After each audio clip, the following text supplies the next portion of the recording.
Uy, kumusta? Carry mo pa ba ang taas ng presyo ng mga bilihin ngayon? Kalma ka lang. Mag-fishball ka muna kasama si Emma Watson. Humingi ng discount kay Brad Pitt o baka naman mas close mo si The Rock. Isa ka rin ba sa mga naloko ng AI-generated pictures na yan? Kung oo, huwag kang mag-alala. Libre ang matuto at ako ang magiging teacher mo. Ako nga pala si Assistant Professor Cara David ng UP Journalism Department. At ang lesson natin sa araw na ito, iba't ibang uri ng fake news para di tayo maloko. Ayon sa survey ng Social Weather Stations, noong December 2021, higit kalahati raw sa mga Pilipino naluloko ng fake news. Kaya dapat maging mabusisi tayo sa pagbabasa ng mga impormasyon. Tama na yung nagpaloko ka sa ex mo. Sa fake news, wag na! Lesson number 1, fake news is a misnomer. Miss ano? Misnomer ang tawag kapag mali ang bansag sa isang bagay. By definition kasi, kapag balita, dapat tunay at totoo. Kaya kung fake ang impormasyon, edi hindi na balita yon. Pero dahil naging bahagi na ito ng araw-araw na usapan, nakasanayan na nating gamitin ng bansag na fake news. Bukod sa fake news, narito ang ilang mga terminong maaari nating gamitin para ilarawan ang maling impormasyon. Lesson number 2, mal, mis, at disinformation. May tatlong uri ng maling impormasyon o information disorder. Malinformation, disinformation, at misinformation. Malinformation ang tawag sa impormasyon na totoo pero may masamang intensyon. Kadalasan mga hacker ang gumagawa nito. Nagpapakalat sila ng mga sensitibong detalye para siraan ng isang tao tulad ng pagsasapubliko ng mga pribadong litrato, video, messages, address, at iba pang mga detalye. Halimbawa niyan ay nung hinak ng mga Russian agent ang private emails ng mga Democrats sa Amerika para sirain ang reputasyon ni dating First Lady, Secretary of State, Hillary Clinton. Kasama rin sa malinformation yung kapag naglabas ka sa publiko ng private conversation para siraan ng isang tao. Tulad ng nangyari nang ilabas ng vlogger na si Wilbert Tolentino ang screenshots ng private conversation nila ng social media influencer na si Zainab Harake. Ikinasira ni Zainab ang nangyaring iyon. Pero in the end, nagbatiri naman ang dalawa. Kung may masamang intensyon ang malinformation, inosente naman ang nagpapakalat ng misinformation. Misinformation ang tawag sa maling impormasyon na ikinalat ng isang taong hindi niya alam na peke at mali pala ang sinishare niyang content. Halimbawa nito, nung nag-tweet ng condolences to the Marcos family, si dating Congresswoman Lani Mercado. Akala kasi niya na mayapa na si dating First Lady Imelda Marcos. Pero hindi naman pala ito totoo. Misinformed lang si Miss Lani, hindi naman niya sinasadya. And finally, disinformation. Ito yung mga impormasyon na hindi na nga totoo, sadya pang ginawa para makasakit ng tao. Ito yung talagang kasinungalingan para manira ng iba. Tingnan nyo itong post na ito ng Pilipinas Updates noong 2018. Trigger warning lang ha, medyo sensitibo ang content na ito. Ang sabi sa supposedly balita, may isang pari raw sa Cebu na nakabuntis ng 2 babae na anak pa raw ng pastor ng kanilang lugar. Shinare ito sa iba't ibang sites at umani ng maraming comments. May litrato pa kasing pinakita kaya nagmukhang totoo. Pero nung finact-check ito, ayun, peke pala ang litrato. Litrato ito nakuha pa noong 2015 sa isang drug raid. Tapos wala naman palang ganong insidente ng rape na nangyari sa bayan na yun sa Cebu. 100% imbento, gusto lang sirain ang reputasyon ng simbahan. O recap tayo ng 3 information disorder. Malinformation, totoo pero may masamang intensyon. Misinformation, hindi totoo pero walang masamang intensyon. At disinformation, hindi na nga totoo, may masama pang intensyon. Gets nyo na? Laliman pa natin ang ating lesson. Alam nyo ba na may 7 uri ng mis at disinformation? Kung ang COVID-19 may variants, ang disinformation meron din. Isa-isahin natin ang 7 uri ng fake news. Fake news number 1, satire o parody.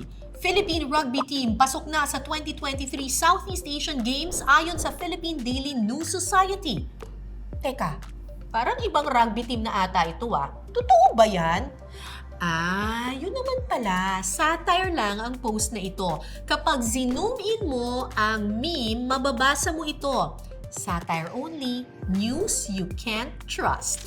Satire yung isa sa mga uri ng information disorder na isinulat para magpatawa. Pero higit dito, satire din ang mga post na nakakatawa o witty na may layong bumatikos o magbigay kritisismo sa nangyayari sa lipunan. Tandaan, ang satire ay tatawanan lang, hindi paniniwalaan. Fake news number 2, false connection.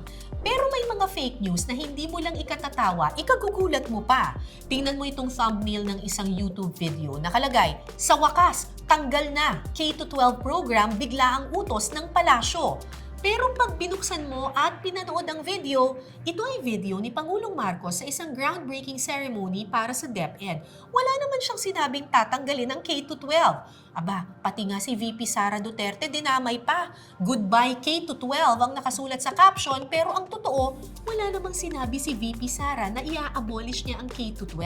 Ang sabi lang niya, i-revise ito para tumugma sa pangangailangan ng bansa.